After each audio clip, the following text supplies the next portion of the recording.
Hey there, orchestra director, band director. Hope you're having a wonderful end of the year. I hope it's wrapping up well for you. Dr. Evans and I wanted to just get out in front of the end of this year to just kind of let you know of some changes that are happening with the youth orchestra next fall, so that you can communicate this to your students before you say goodbye for the summer. It's very important, and I know right now everybody's just kind of sprinting to the finish line. But now would be a great time to encourage them and maybe help them understand what's kind of coming up in the fall, and encourage them to be part of the youth orchestra. I know in past years it's always been a challenge of schedule, because we have our schedule that we try to keep. And just so you know, every year we work through Scott Scribner and we review this with him and we discuss these dates with him. So we keep you guys top of mind when it comes to scheduling our schedule. So just know that when we do that, we're thinking of you in many ways first, because if it conflicts with you, it conflicts with us, and in the end, it just hurts the student. I mean, that doesn't make any sense. And we'll try to continue throughout the year to give reminders about what our schedule is, because we'd love to have other students come, and as far as I understand now, they can come free. Or certainly you directors, we'd love to see you there. And absolutely, we even talked about possibly having groups from your schools play beforehand or something like that. So we'd love to share some thoughts with you about that. Yeah. So a couple of changes for next year. One of them is going to be location of the rehearsals. Rehearsals are remaining on Tuesday nights, 5:30 to 8 o'clock, but because of so many conflicts that we've had with Coastal over the past year, and wanting to really develop the chamber music aspect of the youth orchestra, we have moved to Trinity Church here in Myrtle Beach at 3000 North Kings Highway. We've had this partnership with them for many years. During COVID years, this was kind of our residence. Was there because of the shutdown of everywhere at Coastal, and it turned out to be a real blessing for us, because it forced us to explore chamber music, which is why one of the major pluses of making this location change, because we can get back to giving these students some chamber music. And for you band directors that are watching this, that should be a major added benefit for you, because we understand that as a wind player, brass player, percussion player, for them, they don't see the bigger picture of how they work into that, and so they see themselves counting rest in the back row of the orchestra. I've been there, brass especially.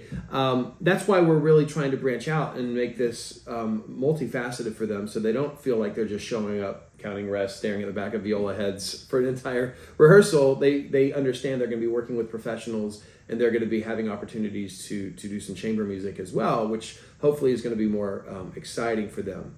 Wanted to give you guys a couple of dates that are coming up. First of all, for string teachers, instructors that are receiving this, the due date for the audition is on Monday the 28th, okay? We're remaining with the Monday after the start of school. It's the Monday after the full week of school, okay? So you'll have seen them for a week. If they are forgetting this, that gives you a week that you can remind them about that.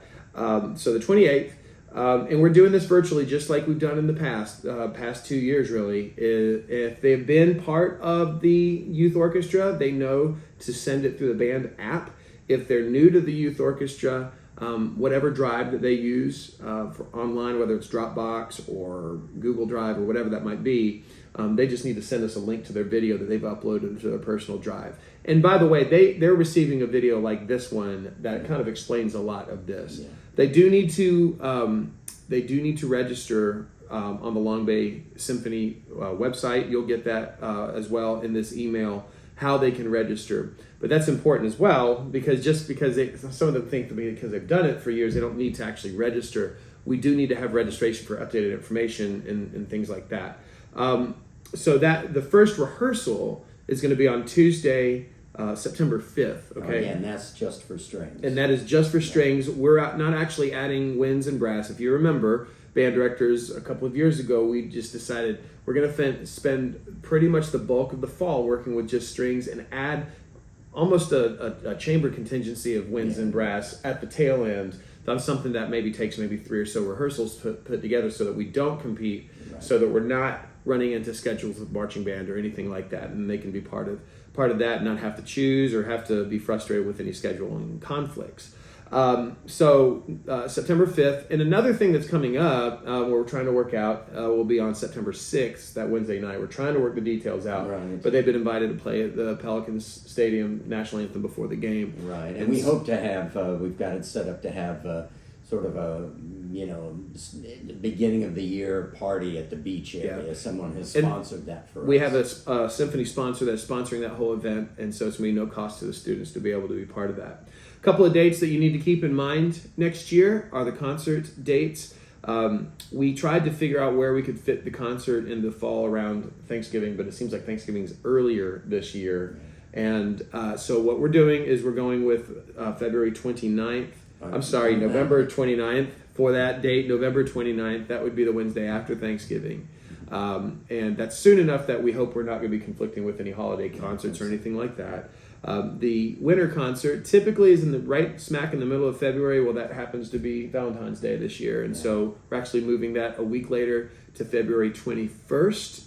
Shouldn't be a problem. That's around the time of region orchestra, but those are on the weekends, so should not be a problem there at all. And then our final concert in April, typically is in April, is actually going to be on Wednesday, May 1st. That's our spring concert, and our concerto competition winners perform at that as well. If you're a band director and you've hung on this long, kudos to you. Thank you for staying with us. Just wanted to mention to you that their auditions will be due on Wednesday, November 1st, submitted, and then their first rehearsal is Tuesday, November 7th. I do believe that is out of marching band competition kind of schedule there. I think we're safe there. And if we're not, shout at me and let me know, and we'll work with that. As far as the material that they are auditioning on, what we started to do last year was basically say wherever you are in all region auditions, that's what you play. That's what you play. There's nothing extra for winds and brass to audition. And we did talk about the excerpts for strings, but we'll be adding an excerpt for the strings just so that we get a sense of seating placement. It's nothing crazy, but just an idea of where they are, so that'll be material we'll be performing in the fall concerts. Right. So scales, whatever scales are in their region, their grade, what is needed of them. Solo, they can use their solo. They could use their solo from this past year, quite frankly. I mean, if they're like, I don't know my solo, that's fine. Sure. They can use last year's. That's totally fine with us. We just like to see and hear some contrast. Absolutely. And then for the strings, they'll also have those excerpts. No sight reading because this is all virtual, and so they don't need to worry about that portion of that. And so trying to make it as simple as possible so a student doesn't get freaked out and say, oh, I'm not prepared. Right. We hope it's a great experience for all students in all ability levels, because the more students that we have, the more challenging music and literature we can do. Yeah. And more chamber music. And more chamber music we can do. So my information is on the bottom of this video as well as in this email. So if you have any questions about anything, shout at me. Other than that, hope you have a great rest of the school year, and you band directors, I hope you get some rest for like a month and then back at band camp. I know. So anyway, love to hear from you if you've got any questions, but have a great summer.